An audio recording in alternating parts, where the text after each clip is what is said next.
It was quite a few years ago that I first saw this comedy sketch by Bob Newhart. He was playing the role of a counselor. Some of you may have seen it.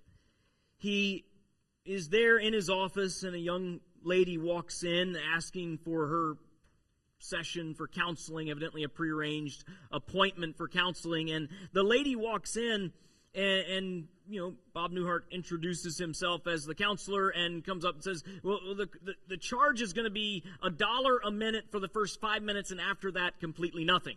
It's like, wow, what a deal. You know the rates for counseling these days. And she comes in, joyfully sits down and says, well, I have this problem. I'm terrified of being buried alive in a box.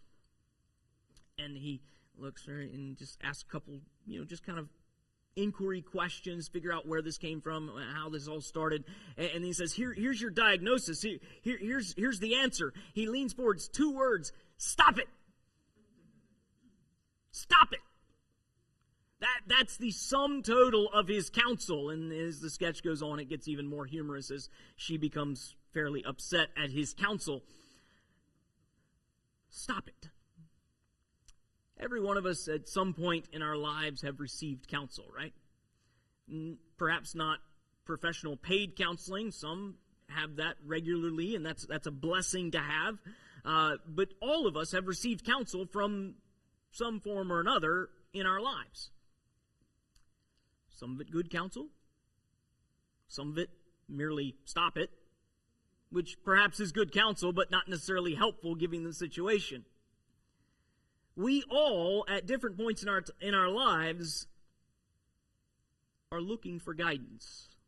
We're looking for counsel. We're looking for direction. We're looking for wisdom on how to live rightly and make wise choices in our lives.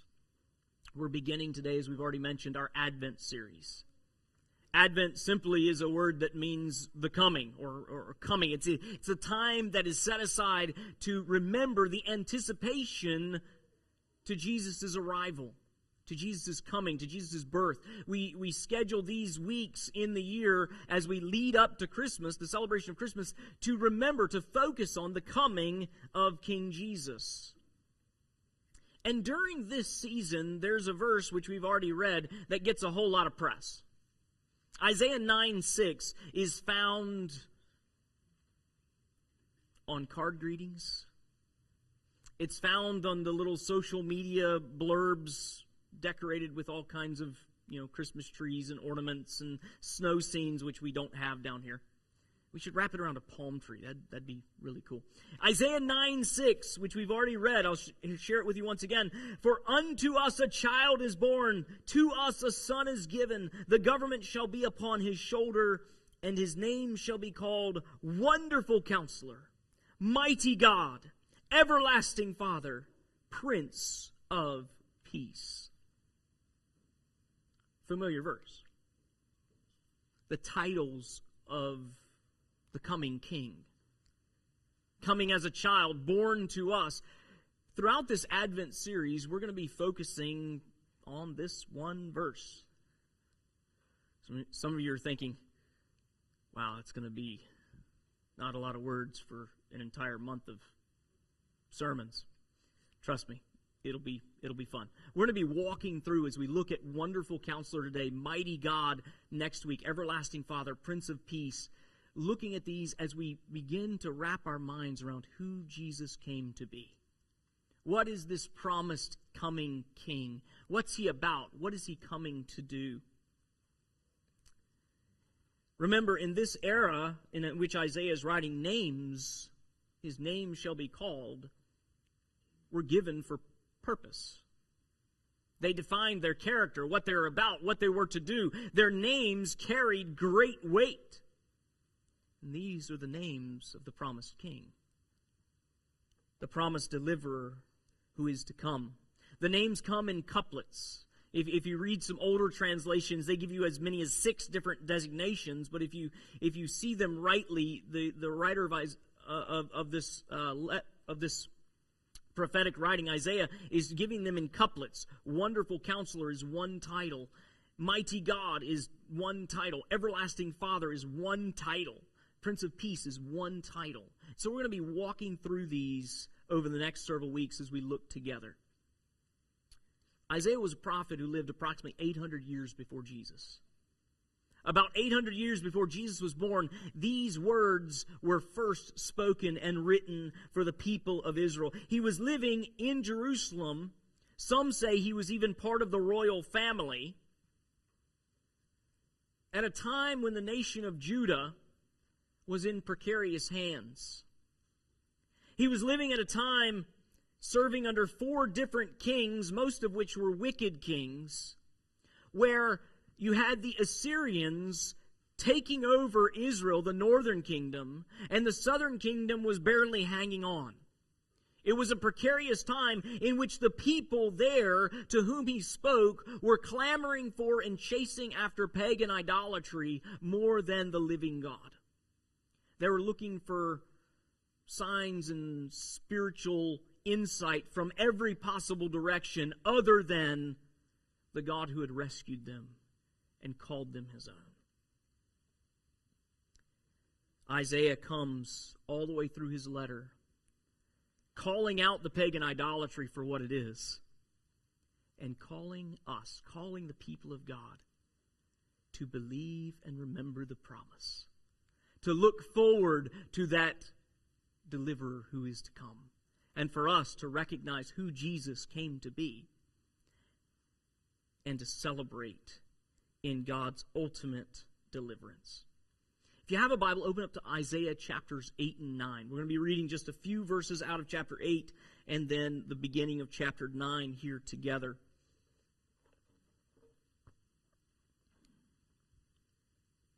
If you have a copy of the Word, read along with me as I read aloud. If you don't have a copy of the Bible with you, you can follow on the screen as we read.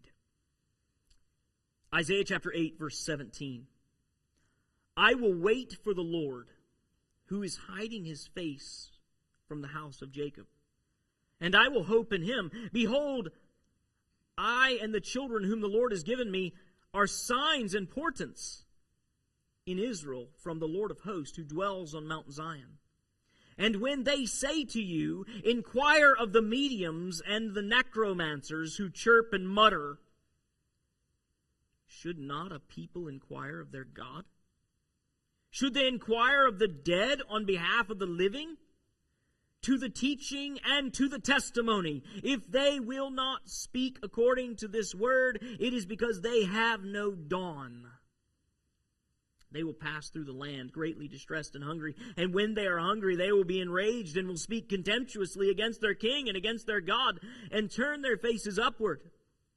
And they will look to the earth. But behold, distress and darkness, the gloom of anguish, and they will be thrust into thick darkness. But there will be no gloom for her who was in anguish. In the former time, he brought into contempt the land of Zebulun and the land of Naphtali. But in the latter time, he has made glorious the way of the sea, the land beyond the Jordan, Galilee of the nations. The people who walked in darkness have seen a great light. Those who dwelt in a land of deep darkness, on them a light has shined.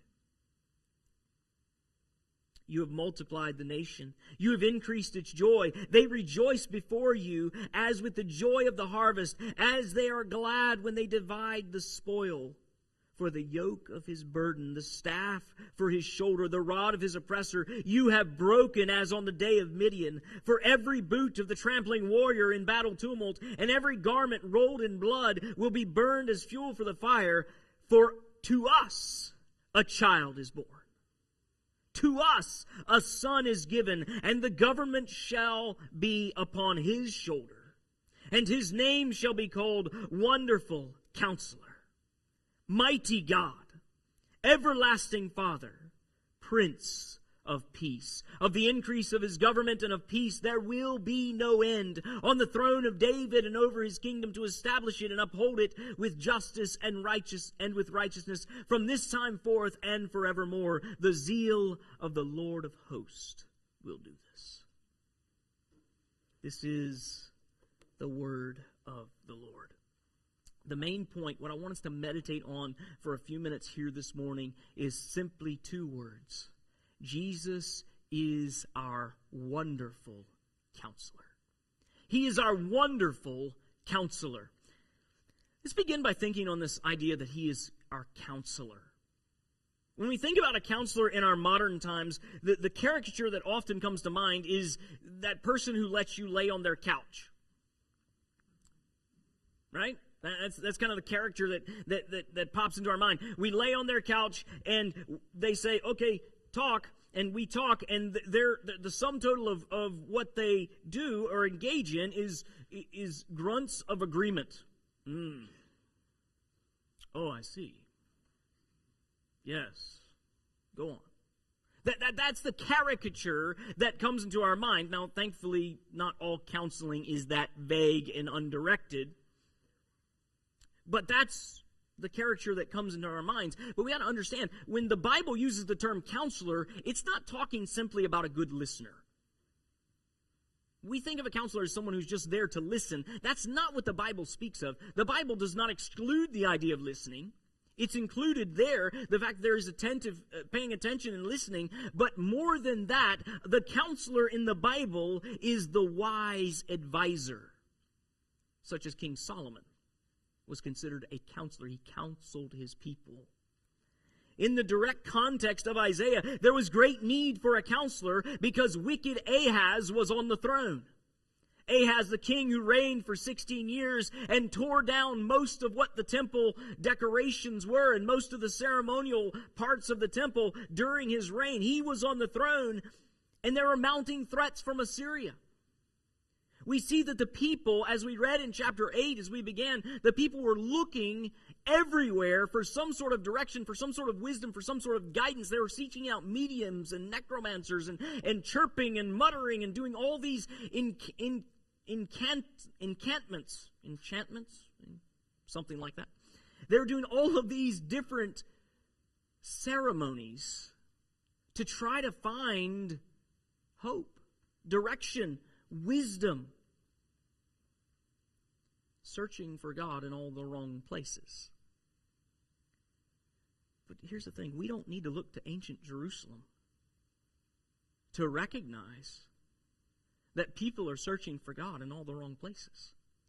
We don't need to look to the history books. All we need to do is look around at ourselves today.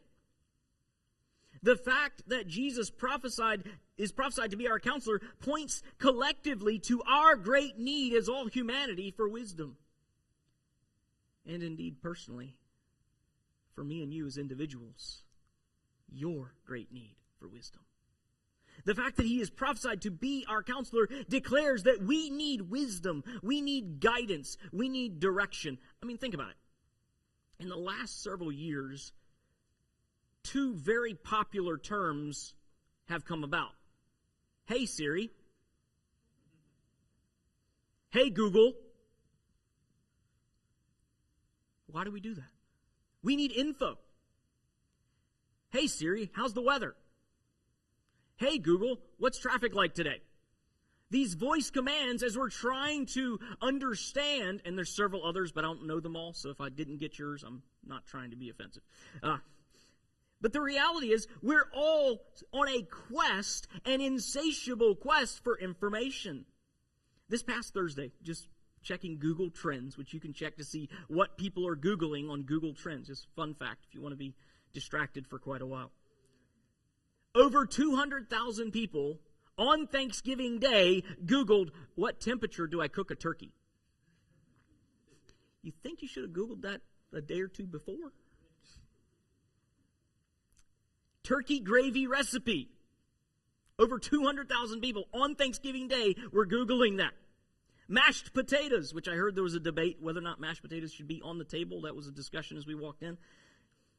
There were over 1 million searches for green bean casserole on Thanksgiving Day.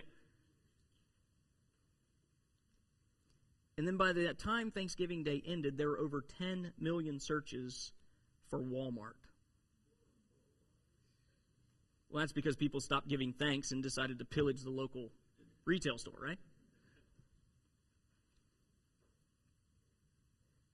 People, we all have an insatiable desire for information. We want to learn, we want to know, we want information, we want wisdom, we want guidance in order to live life rightly. But there's a distinction here. Wisdom is the proper application of information. You can get the information that traffic is clogged out here on the Sawgrass Expressway, but if you still choose to go that way, it's not necessarily wisdom. Information and wisdom are not always the same thing. Information only turns into wisdom when it's properly applied. That's when wisdom comes about. People consult horoscopes. They pay money for palm readings or future tellings. They ask a friend. They call a hotline. They see a registered counselor. They offer a Twitter or Facebook poll. They pillage the self-help section at the local library or the bookstore. All of this screams for our desire for wisdom and guidance and direction in life. We are a people who desperately need wisdom. In fact, when Martin Luther, the great reformer, wrote on this passage of Jesus as our wonderful counselor, he took a slightly different tact. He said, not only is he the one who gives wisdom, but he is also the faithful advocate. He is our faithful advocate who stands by us, and he spends 2 pages recounting his trials and struggles in the early years of the Protestant Reformation when it seemed like the world was against him. And he says, Christ was my wonderful counselor, because it was in Christ who faithfully stood by me. His words faithfully ministered to me and upheld my soul. We need help. We need guidance, we need wisdom, we need direction, and we need this consistently in our lives. You know, it'd be great if just, you took a class and all of a sudden you got wisdom. Yeah, I got my wisdom back in the mid-90s when I took this class online. Wait, online wasn't in the never mind. It'd be great if we could just, get our deposit of wisdom. We buy it once, we take the course, and then we're done. But wisdom is not like that. Wisdom is a continual need. It's like the water that flows over the old wheel of the mill. When the water stops flowing, the mill stops turning.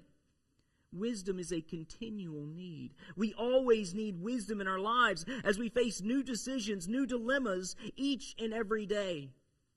You see, when humanity fell into sin, when we chose willingly as a people to rebel against God, our ability to reason and think clearly was marred. Thus, our thinking became corrupted along with the rest of all creation. This is why so many people pursue and even some achieve their dreams, and when they get there, they're disappointed. People set up dreams and goals which they pursue, which they drive at with all that they are, and when they finally achieve at that fortune or that fame or whatever that may be, they get there and they're discontent. They're unhappy. They're miserable. Why?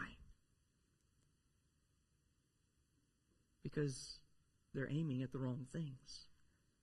They pursued life not with the wisdom that comes from God, but with the wisdom that comes from the world. When we look at the world around us, we see brokenness in every portion of our lives. We see people desperately trying to find a way out.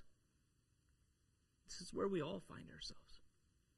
Every one of us, by nature and by choice, have walked away from God in our choosing, and we find ourselves in lives that are broken. We see brokenness in our family relationships around us. Thanksgiving is a heightened point of that because families tend to come together, and it brings that friction that exists together.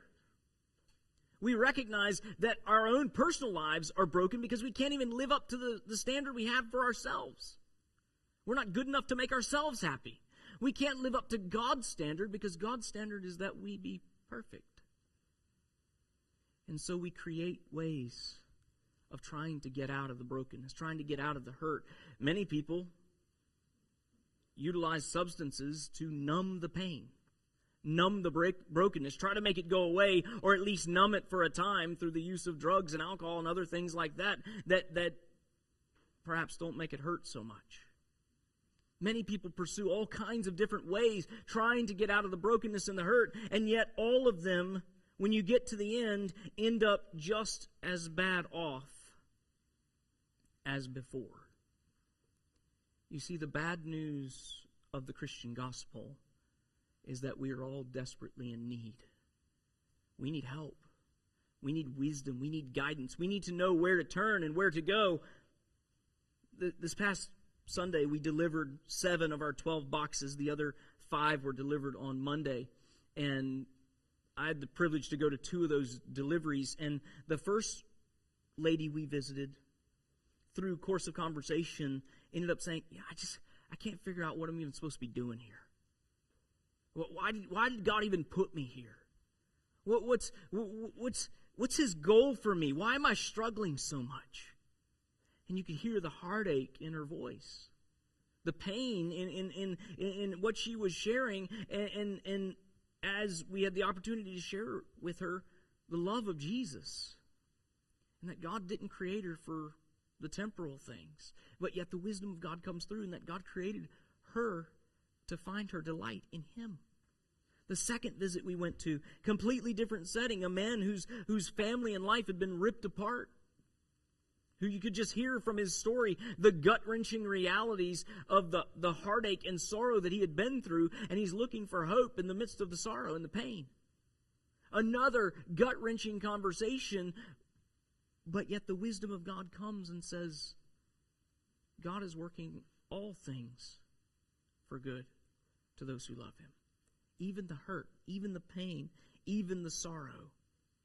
Bringing peace and hope in the midst of sorrow and pain. We don't have to look far to see our great need for wisdom and guidance and direction. None of us have to look that far. In fact, if we're honest, you don't have to look even beyond yourself. If we're honest, every single one of us has a great need for wisdom. Jesus came to be our counselor. He is the source of all wisdom. Again, the prophet Isaiah writes this just a chapter or 2 later in chapter 11, verse 2. And the Spirit of the Lord shall rest upon Him. Speaking of Jesus. The Spirit of wisdom and understanding. The Spirit of counsel and might. The Spirit of knowledge and the fear of the Lord. Jesus came to be your counselor. But not just a counselor. He came as the wonderful counselor. Wonderful counselor. This adjective to the title of Jesus paints for us the type of counsel Jesus gives. Jesus is not a tired counselor. He is not yawning in the background as you list off to Him your woes. Jesus is not annoyed by your little problems while He's out running the universe. He's not a counselor who's sitting there saying, yeah, but you're not stopping wars and genocide on the side. Jesus is not doing that to you. Jesus is not an impatient counselor tapping his foot saying, come on, get to the point. Jesus is not angry. He's not disinterested. He's not confused. And He is not giving bad advice. Jesus is the wonderful counselor. The wonderful counselor. Isaiah chapter 28. Isaiah says this once again in verse 29. This also comes from the Lord of hosts. He is wonderful in counsel and excellent in wisdom. The term wonderful conveys the idea of wonder, and it's related to the term for miracle. So think about it this way. Jesus counsels miraculously. It's a miraculous counsel you receive when you hear the words of Jesus and you apply it to your life. Jesus' counsel is miraculous. It invokes awe and wonder. Jesus, being our wonderful counselor, speaks to the greatness and perfection of His counsel. His counsel is beyond our full comprehension. You remember when Jesus showed up on the scene?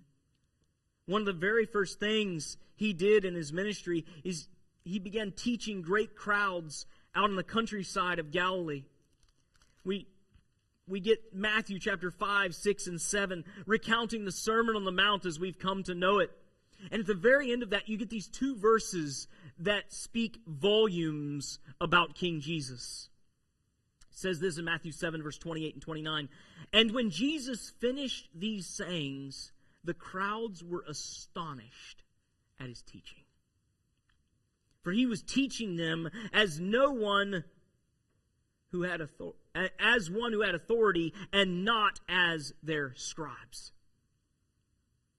When Jesus spoke, people were in awe and wonder. They heard his voice, they heard his teaching, and their minds were blown away in awe and wonder. Why is this? Because Jesus was preaching the wisdom of God.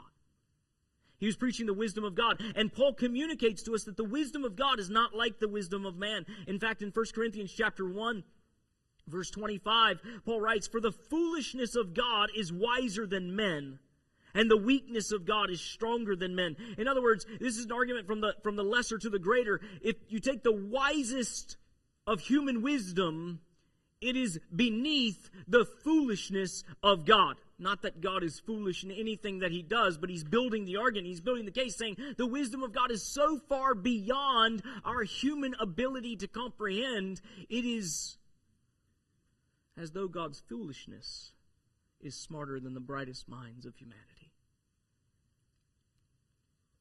In John chapter 1, we see that Jesus is the embodiment of the wisdom of God.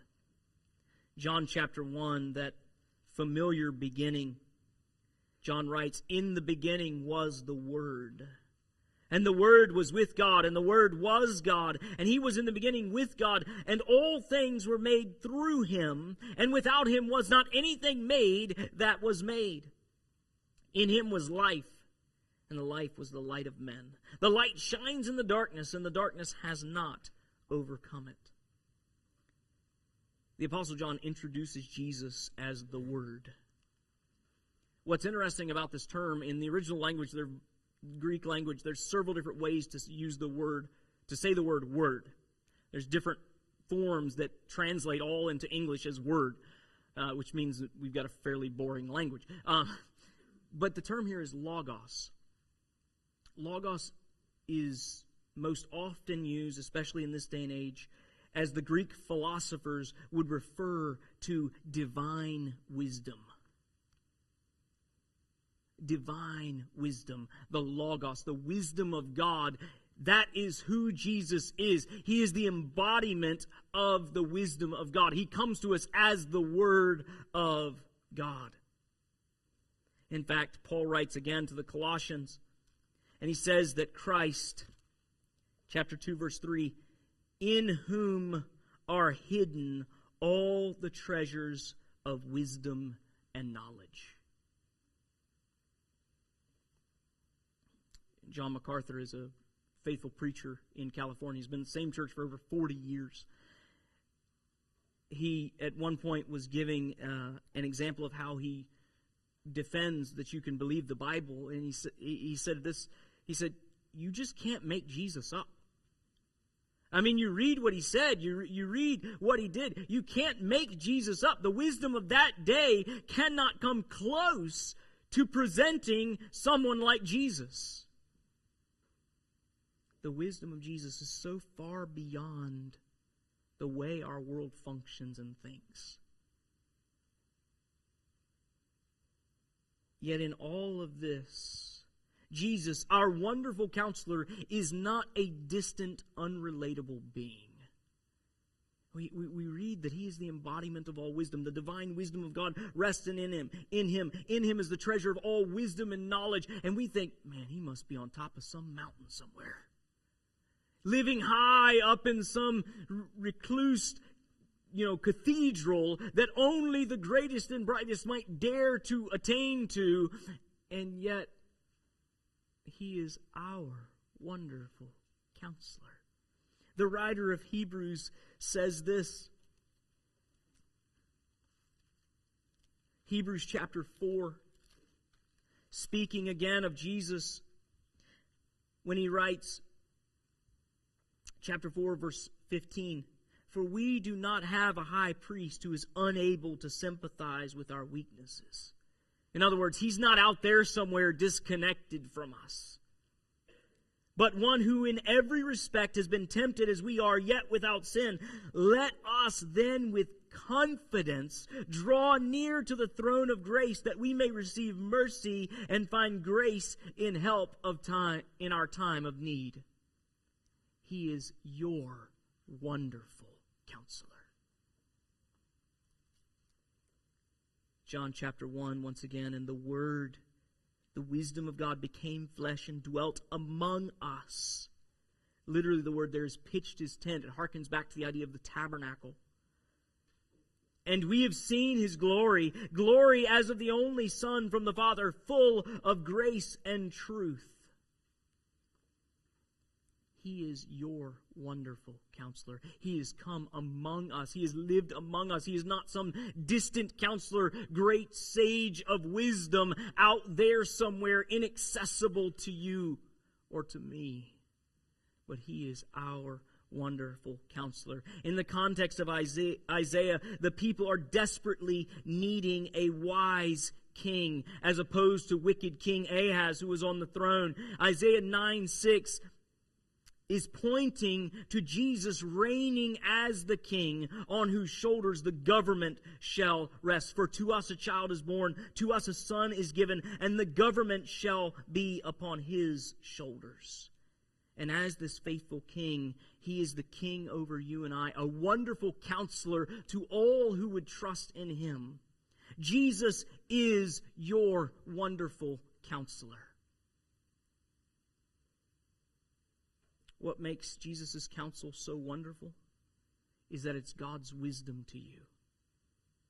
The wonder of the counsel of Jesus is what leads to happiness and flourishing both in this life and in the life to come.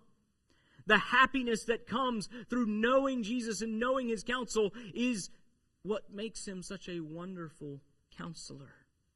The wisdom of this world never results in lasting happiness.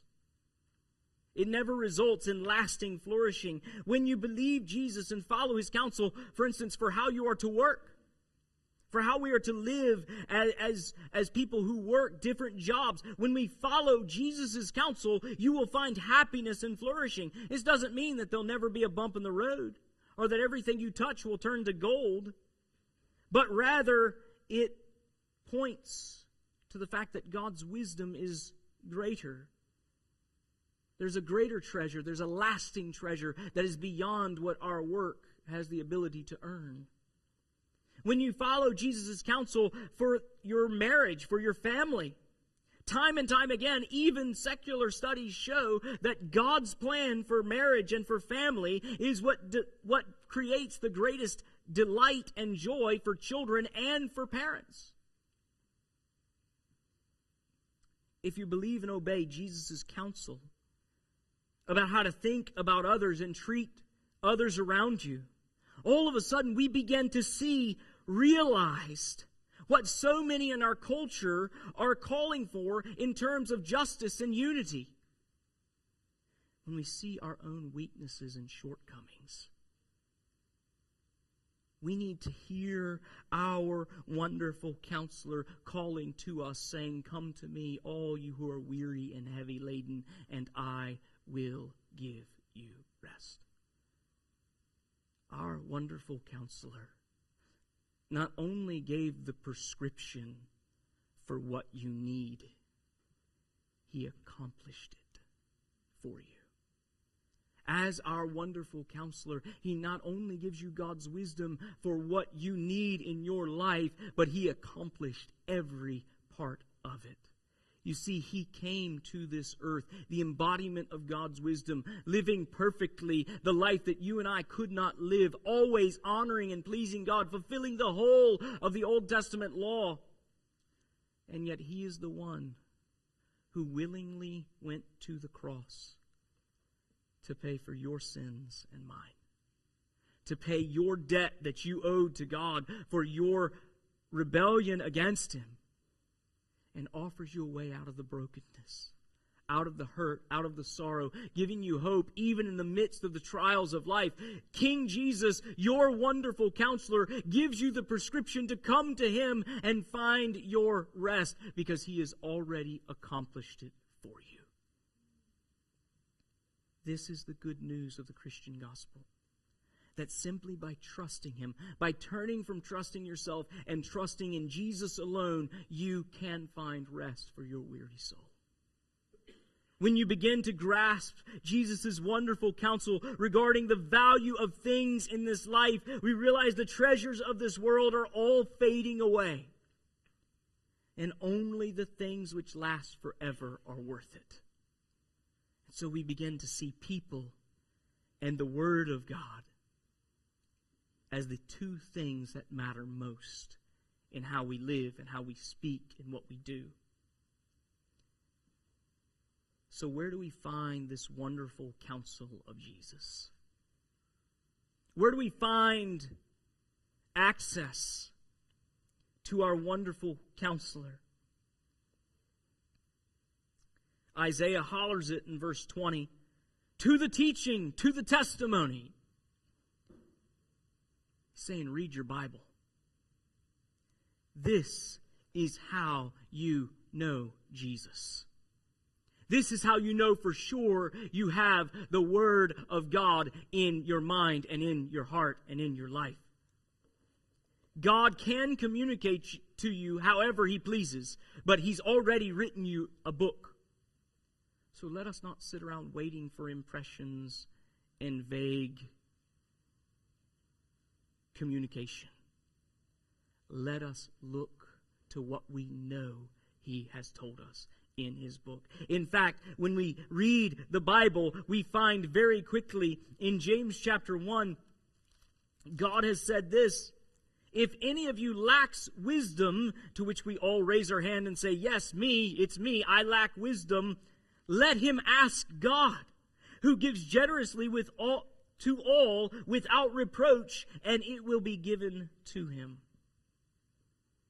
You see, our faith in our wonderful counselor provides counsel for our life and how we are to live and what we are to do. But more than that, deeper than this, even when we cannot see clearly what God is doing, or which choice or direction we are to take from reading His Word, we have this comfort. Our wonderful counselor is perfectly working all things out for His glory and your good. We have this hope and this confidence, and we can rest and trust in Him even when we cannot see what He is doing. You know, as we begin to decorate for Christmas, we start pulling out the nativity set, that little baby who was born to us came as your wonderful counselor. He came as your wonderful counselor, the one whose wisdom inspires awe and wonder. Realize that this child came to bring you wisdom. Are you hearing the counsel of Jesus today? Are you hearing the wisdom of God today in your life?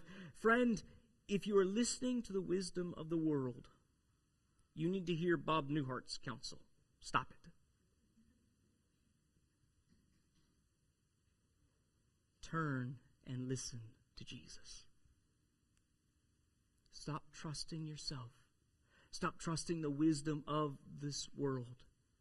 And trust in the one who is wisdom itself.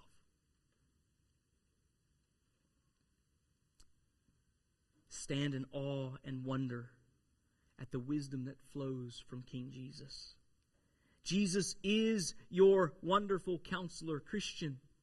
Are you listening to the voice of Jesus?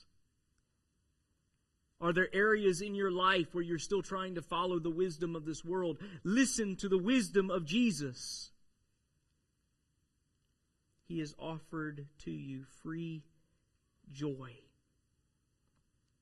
in this life and pleasures forevermore in His presence. Because He is your wonderful Counselor. You cannot afford to live this life without him.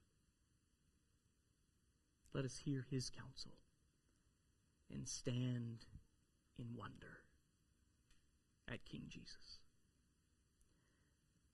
Father, thank you that Jesus is our wonderful counselor. Thank you that he is the embodiment of wisdom and came near to us that we might see and be changed. Help us, Lord, to conform our lives to the wisdom of King Jesus, to trust you, to trust your word, to find there our rest.